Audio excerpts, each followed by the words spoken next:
Hello అందరికీ. ఇక్కడ చూసారా, నేనైతే పప్పు వేసుకున్నా. సూపర్ వచ్చింది.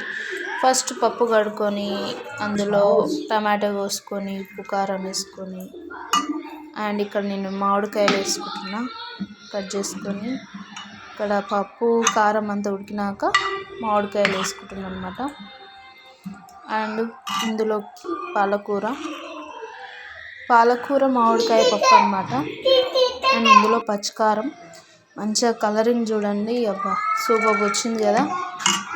అయితే నా నాలుకతో పాటు నా కళ్ళకు కూడా నచ్చాలి కూర కలరు.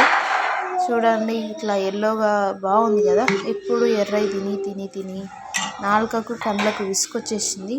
అండ్ ఇక్కడ పోపు అయితే నూనె పోసుకొని జీలకర్ర ఆవాలు అండ్ ఒట్టిమిరపకాయ మస్ట్ అంటే మస్ట్ అండ్ కరివేపాకు లాస్ట్లో టర్మరిక్ పౌడర్ వేసుకొని మంచిగా వేగాక ఇంకా మనం పప్పులో పోసుకోవడమే. మంచిగా సూపర్ టేస్ట్ ఉంటుంది. మామిడికాయలు మంచిగా పుల్లగా తీయగా బాగుంది. అండ్ పాలకూర చెప్పాల్సిందే లేదు. నోరు ఊరిపోతుంది కదా చూస్తుంటేనే. సూపర్ అంటే సూపర్ ఉందండి. ట్రై చేయండి, మన రెసిపీస్ సూపర్ ఉంటాయి. పోతూ ఒక చిన్న లైక్ అండ్ సబ్స్క్రైబ్ చేసుకోవచ్చు కదా please. Thank you for watching.